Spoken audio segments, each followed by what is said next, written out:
बीच Ukraine का दावा है कि उसने एक ही रात में रूस की 36 खतरनाक मिसाइलों और ड्रोन को मार गिराया। यूक्रेन के मुताबिक महज कुछ घंटों में उसके सैनिकों ने कीव के अलग अलग इलाकों में रूसी सेना की कमर तोड़ दी और उसकी कई घातक मिसाइलों को हवा में ही मार गिराया। यूक्रेन के मुताबिक रूसी सेना ने बीती रात कीव के अलग अलग इलाकों में एक साथ कई हमले किए। उसने न सिर्फ क्रूज मिसाइलें बरसाई बल्कि ईरान से मिले शाहिद 136 ड्रोन से भी हमला करने की कोशिश की। लेकिन दावा है कि रूसी सेना को इसका भारी खामियाजा उठाना पड़ा, क्योंकि ज़ेलेंस्की के सैनिकों ने अपने एयर डिफेंस सिस्टम की बदौलत रूस की 76 मिसाइलों और ड्रोनों को तबाह कर दिया।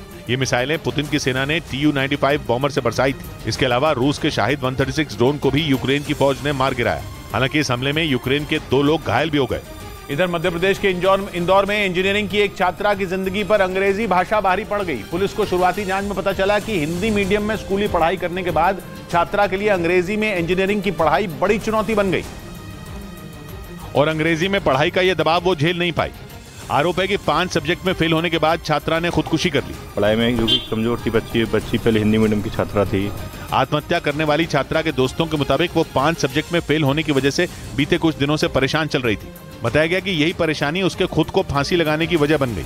उधर नेटो के सदस्य देश लिथुआनिया ने यूक्रेन के लिए मुआवजे की मांग कर दी। पश्चिमी मीडिया में छपी खबर के मुताबिक लिथुआनिया के राष्ट्रपति ने नेटो के सदस्यों से कहा कि जब तक यूक्रेन को संगठन में शामिल नहीं किया जाता तब तक उसे मुआवजा दिया जाए और नेटो देश यूक्रेन को सुरक्षा की गारंटी दे। लिथुआनिया के राष्ट्रपति ने यूक्रेन के मोल्दोवा में आयोजित एक बैठक में हिस्सा लिया और यूक्रेन को नेटो का सदस्य बनाए जाने का समर्थन किया।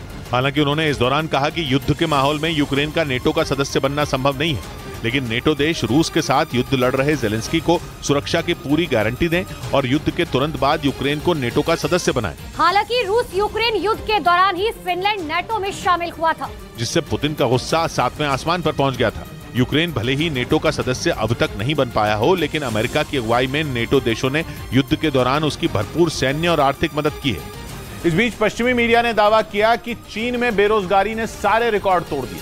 पश्चिमी मीडिया में छपी रिपोर्ट के मुताबिक चीन में 1 करोड़ से ज्यादा लोग रोजगार की तलाश में जुटे हैं और इन लोगों में दूसरे देशों से पढ़ाई कर वापस चीन आए युवा भी शामिल हैं। पश्चिमी मीडिया में छपी रिपोर्ट में दावा किया गया कि इस साल जून के बाद चीन में हालात और खराब हो जाएंगे, क्योंकि जून में ग्रेजुएशन का रिजल्ट आएगा और ग्रेजुएशन करने वाले छात्रों की संख्या लाखों में है, जिसके बाद चीन में बेरोजगार छात्रों की संख्या करीब 1 करोड़ से ज्यादा हो जाएगी। हालांकि चीन की तरफ से दावा किया गया है कि वो इस संकट से उबरने के लिए नई नीतियां बना रहा है, जिसके तहत शहर के साथ गाँव में भी रोजगार के नए अवसर पैदा करने की कोशिश की जा रही है। हालांकि दावा किया गया कि मुसीबत में घिरे चीन को जल्द राहत मिलने की उम्मीद नहीं है। इधर देश के नए संसद भवन में लगे अखंड भारत के नक्शे ने पाकिस्तान और नेपाल की नींद उड़ा दी। असल में नए संसद भवन में जो अखंड भारत का नक्शा लगाया गया उसमें पाकिस्तान और नेपाल के कई इलाके शामिल हैं जो कभी भारत का हिस्सा हुआ करते थे। जैसे ही नए संसद भवन में लगे अखंड भारत के नक्शे की तस्वीर सामने आई, पाकिस्तान और नेपाल की नींद उड़ गई। पाकिस्तान की शहबाज सरकार ने इसे चिंता का विषय बताया। वहीं नेपाल के पूर्व प्रधानमंत्री बाबूराम भट्टाराय ने भी आपत्ति जताई। असल में देश के नए संसद भवन में जो नक्शा लगा है उसमें तक्षशिला, मानसेरा, सिंधु, पुरुषपुर और उत्तरापथ को अखंड भारत का हिस्सा दिखाया गया, जो इस वक्त पाकिस्तान का हिस्सा है।